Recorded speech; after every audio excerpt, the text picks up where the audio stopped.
What is happening, everybody? Happy Monday night. This is Pucks from the Pine Tree Pod. I'm your host, Benjamin Kennedy. Absolutely appreciate you all checking this out tonight.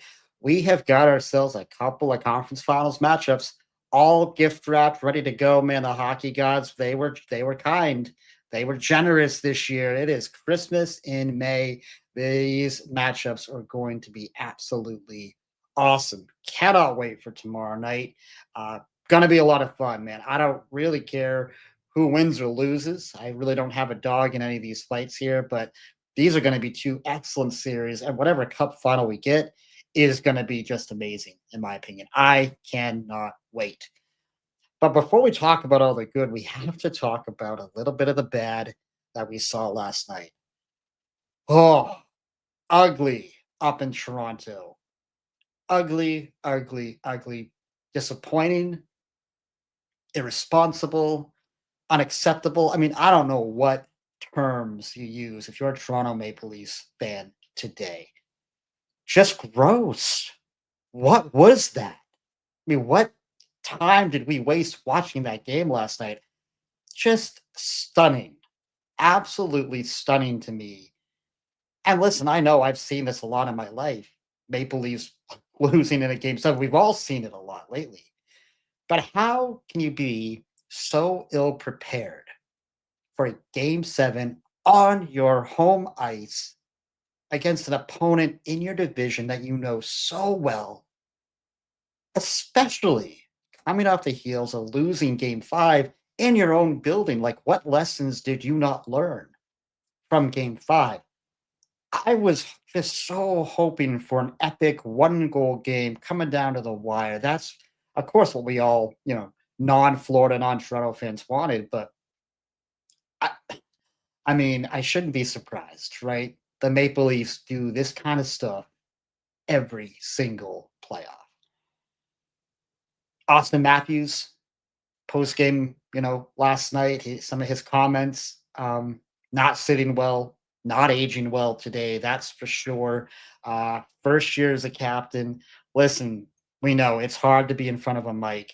It's hard post game when you're tired, you're exhausted, you're emotionally drained, you're angry, you're frustrated, and again, you're in that Toronto, media box, which is not always pleasant. But obviously, Matthews is the comment he made today about passengers is really what's getting a lot of press. And he was one of them. He was one of the passengers. I'm sure he's going to clarify that later. I'm sure he's going to get asked about it when he's available again to the media. But in this series, 1 goal, 3 assists for 4 points, just not good enough. Listen, was he a little banged up perhaps? He did not look like himself for most of the playoffs, I can say that. But that's just a really irresponsible comment without maybe some more clarification. Maybe we get that from him, but not a good look. Not a good look. And as you listen to more of the post game presses from some of the other players, you never really heard a lot of accountability being taken. None of this, I should have been better. This is on me.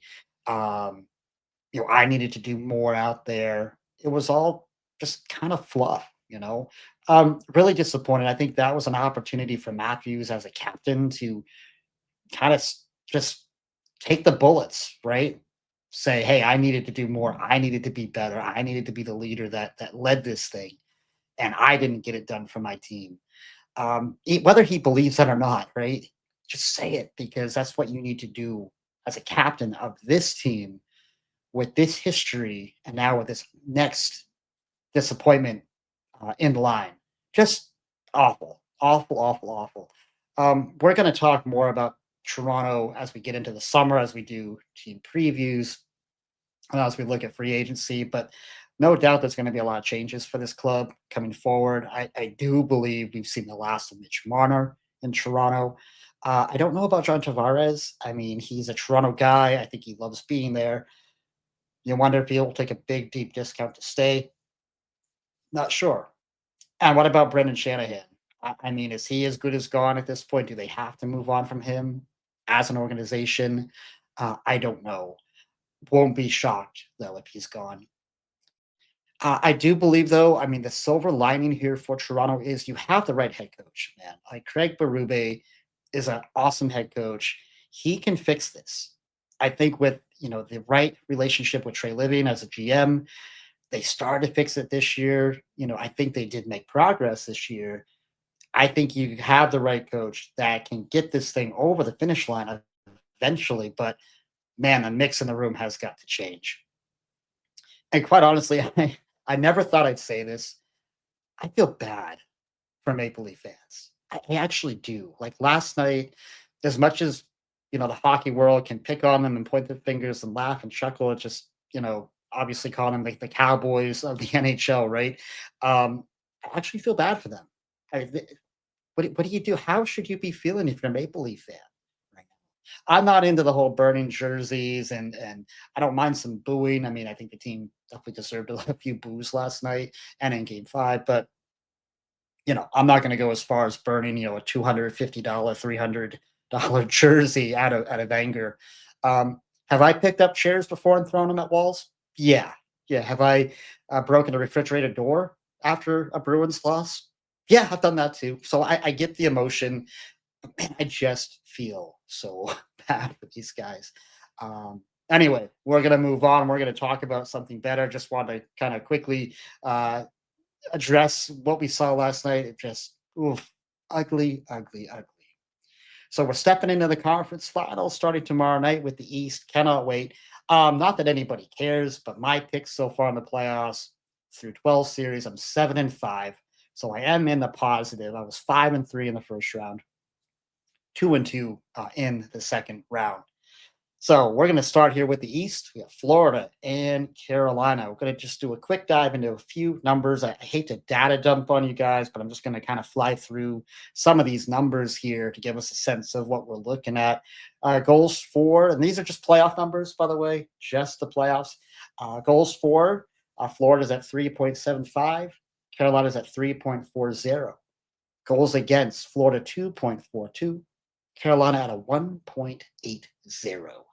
Shots on goal, 28.8 for Florida, 33.2 for Carolina. Power plays, 20.5 for the Panthers, 28.1 for the Hurricanes. PK, Carolina sitting there at 93.3%. Florida quite good as well, 89.5. And the faceoff circle, Florida at 45.8. Carolina 50.1. Carolina leading 5 of those 6 categories. Not really sure how much that matters. Of course, every series has its own flavor. It's its own kind of chapter, in the playoffs. So I'm not sure how many of those numbers, cross over. But and I guess one question right now is Carolina had the easier road so far. When we look at those numbers, they've had to go through a beat up New Jersey team and Washington, where Florida's gone through, Tampa and Toronto. There's some key questions here, and I have them up here on the board for each series. First one here is who does it better? Who does it better? Um, these teams just mimic each other in so many ways, starting with just the pressure they put on you, that suffocating pressure. I think I've described it, especially with Florida, is they're like that little sibling that just won't leave you alone. It's I'm not touching you, I'm not touching you, I'm not touching you, I'm not touching you, and just drives you nuts. You just go away. You just want to get out of my face. And they don't. Both teams do such a great job of that. They take time, space, and middle ice away like nobody else in the NHL. I think these are probably the 2 best teams at that. So it's going to be a lot of fun to see who's going to do that better, as the series goes on. Looking at penalty minutes taken so far, and this is penalty minutes taken per 60. Carolina's at 6.65. They've taken 82 penalty minutes so far in the playoffs. Florida at 8.65, taking 172 penalty minutes. So no surprise there. Florida taking more penalties. Again, no surprise there. But penalty minutes drawn for 60. So how many times is a team dragging another team into a penalty? Carolina's at 6.83 and Florida at 8.65 as well. So actually same number there. Obviously Florida does a great job of drawing penalties. They can drag you into the fight a little bit. They do a great job of that. Block shots so far. Carolina's averaging 15.6 a game. Florida averaging 14.75. So just again, a few other numbers there that who's going to play that kind of style, better. I think it's really a coin flip, man. I think it's going to look really fun on the ice, though. It's going to be a lot of fun to watch. Another question I have up here is Florida's third line. Best line in the playoffs? I think so, man. I mean, you've got Marchand, Listerine, and Lundell out there. And here all the time we thought Marchand was going to be up playing with, either Barkov or Kachuk or one of those lines, right? But he's with Listerine and Lundell. They have combined for a 10, 24, and 34 line, 10 goals, 24 assists, 34 points through the playoffs.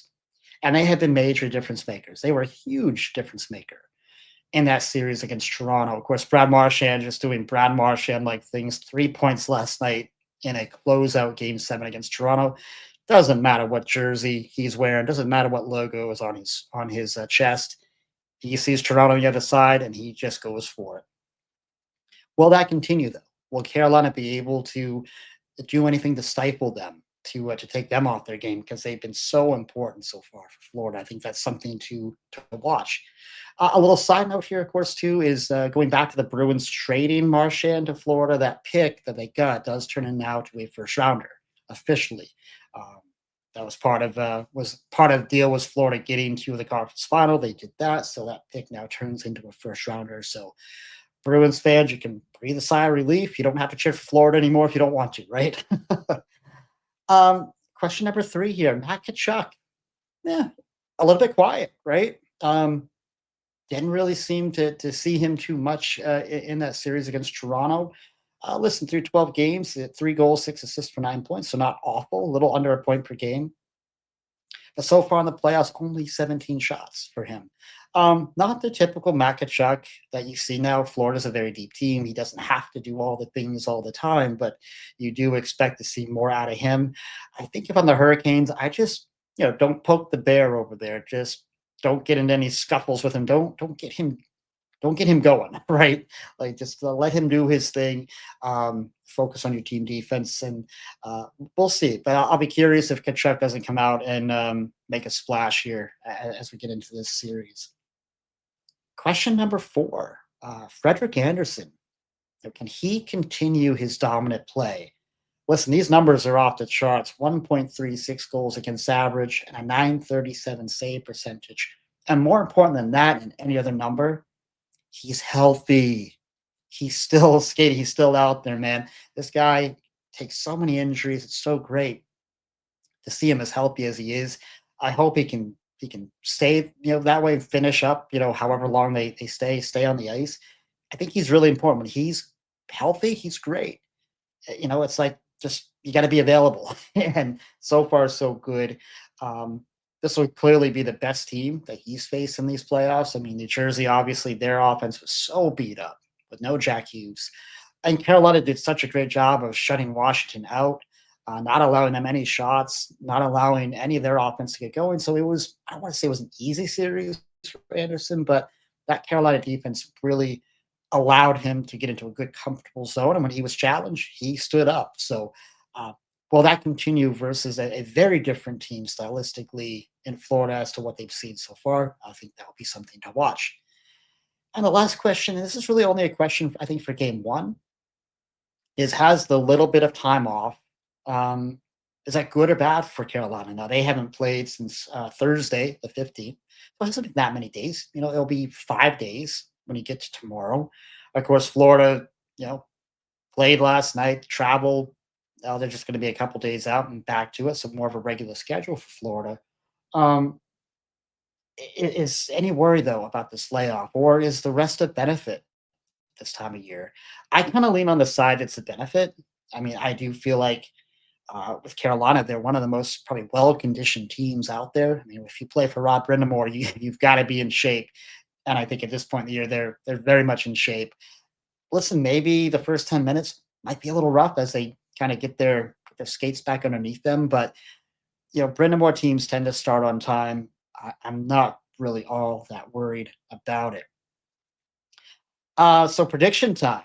What do we got here? What do we like? I mean, stylistically, like I've said, these teams mirror each other in so many ways. Both play that in-your-face, suffocating defense. Both teams are very, very well coached.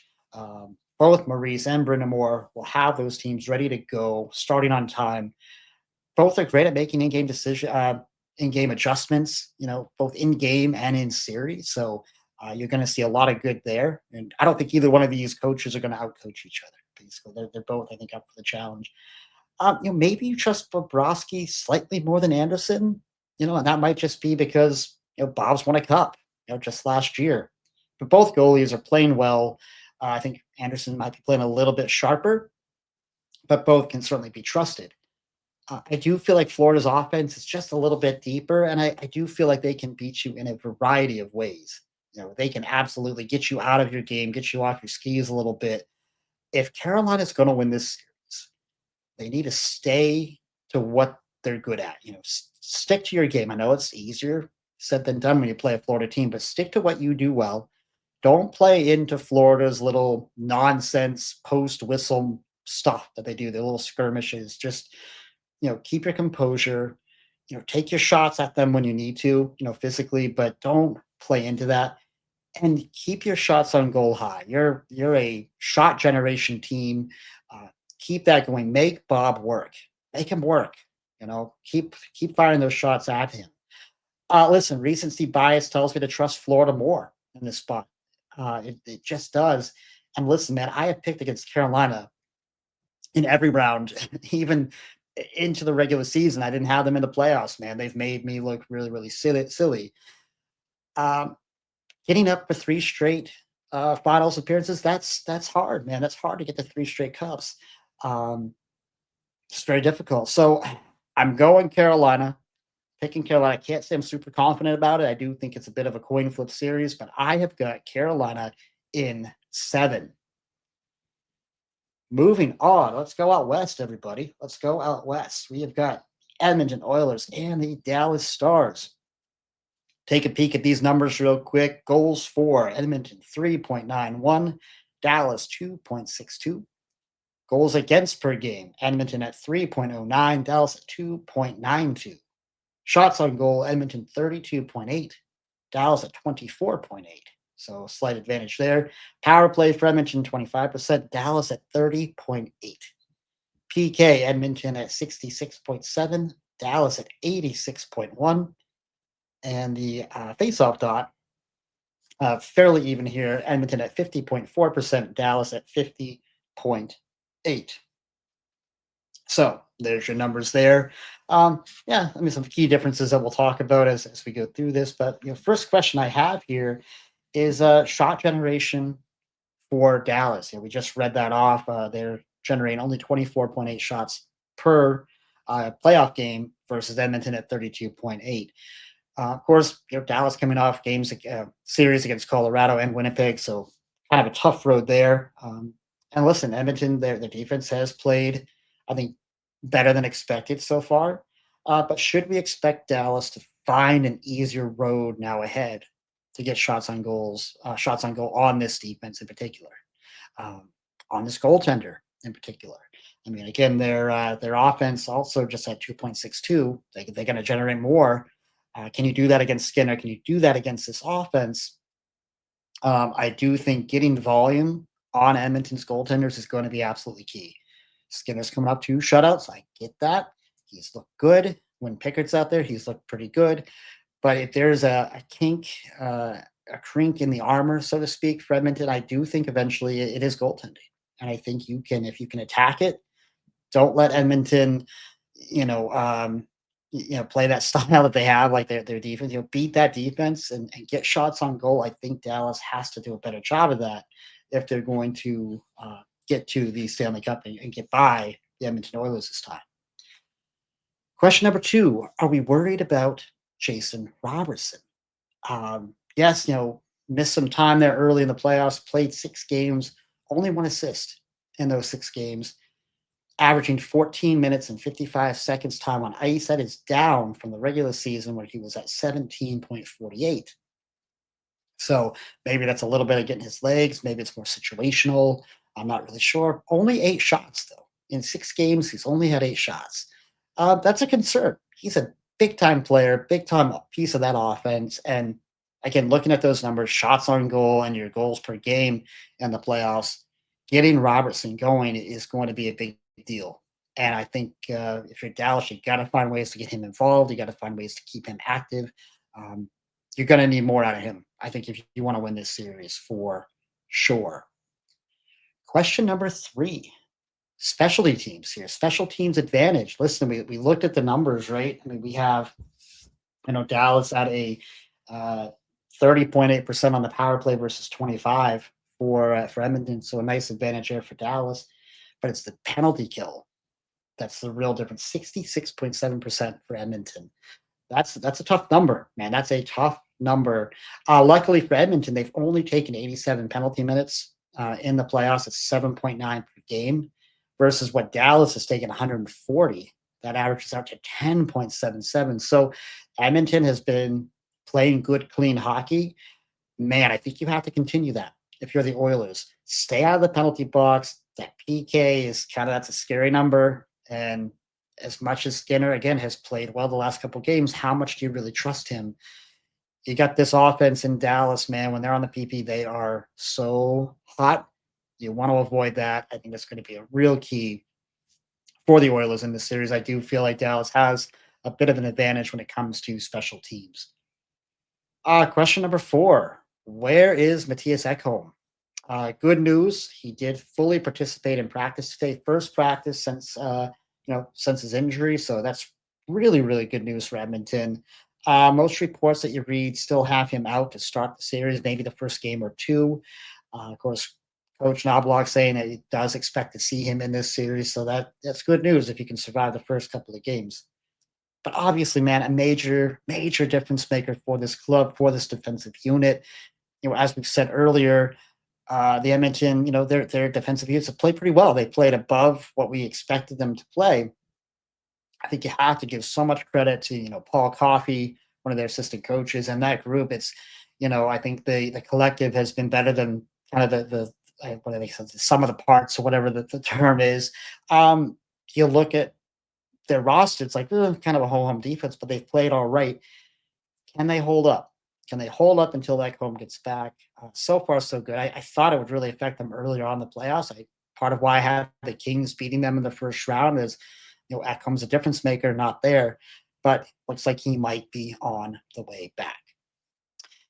And last real question, just because we have so many superstars in this series, which superstar is going to deliver?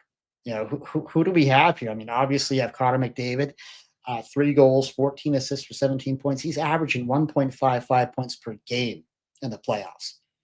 You also have Rantanen, of course, 1.46 points per game for him.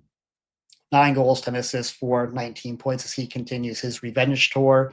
And then, of course, Leon Draisaitl, 1.45 points per game, 5 goals, 11 assists for 16 points. Just awesome, awesome talent on the ice. It's going to be epic to see all that talent out there in these games. For McDavid and Draisaitl, does the sting of losing last year, does that drive them in this series? I imagine it will. And does that chip on the shoulder for Mikko Rantanen, after being ousted out of Colorado, does that keep him cooking, man? Because he has just been so lights out so far in this playoff run. Either way, man, it is going to be so much fun to watch, to have all that talent out there, speed and skill up and down both of these rosters. I mean, both of these rosters are offensively deep. Man, just don't turn your back to grab another beer, man, because you might miss something special if you do. Um, take advantage of those commercial breaks. As much as we hate commercials, take advantage of them, man. You're not going to want to miss what's out there on the ice. So, prediction time. Listen, Dallas, man, they need to generate more shots. They need to generate more offense to keep up in this series. I mean, when you look at their, was it 2.62 goals, 2.92 goals against, I was surprised by that number that they've made it this far with those kind of numbers. They're going to have to take advantage of their power play opportunities. This is a PK that can be gotten to, and they're going to have to get to it. That's going to be absolutely paramount for them in this series. Pepper Skinner with shots early and often. Don't allow him to get comfortable and get into a groove. I think that's what the Edmonton defense has been able to do, especially those last two shutouts. They really, I don't want to say protected him, but they did a great job defensively, keeping things clean in front of Skinner and allowing him to really get into a groove in those last couple. For Edmonton, obviously, you have to tighten up your PK. You have to continue to play sound team defense as you have, and you've been getting away with it without Ekholm. Keep that going. Continue to give Skinner good, clean looks at pucks. Keep things clean in front of him. Kind of protect him a little bit. Listen, you may still have a speed advantage in this series. Not quite like you had against Vegas, though. I think Dallas probably a little bit faster than Vegas, but um, man, another tough one, kind of a coin flip here. Listen, I've been on Dallas all year. They were my pick back in August. I got to stay with them in this one, guys. So I'm going Dallas Stars in 7. So that brings us to Carolina and Dallas for a Stanley Cup final. So actually picking against both teams that went back there a year ago. How great do I feel? How confident do I feel about these picks? Not at all. Not at all. I could very easily pick Edmonton and Florida and make a case for that. I just think it's going to be so much intrigue in both of these series. I cannot wait for it to get started. So, anyway, guys, that's what we have. I've got Carolina in 7, Dallas in 7. Puck drops tomorrow night. Cannot wait to get it going. Thank you so much for watching and listening here. If you do like what you're hearing, please don't forget to hit that like and subscribe button down below. Do appreciate it. It does help the channel out. And until next time, everybody, be kind, show love, and God bless.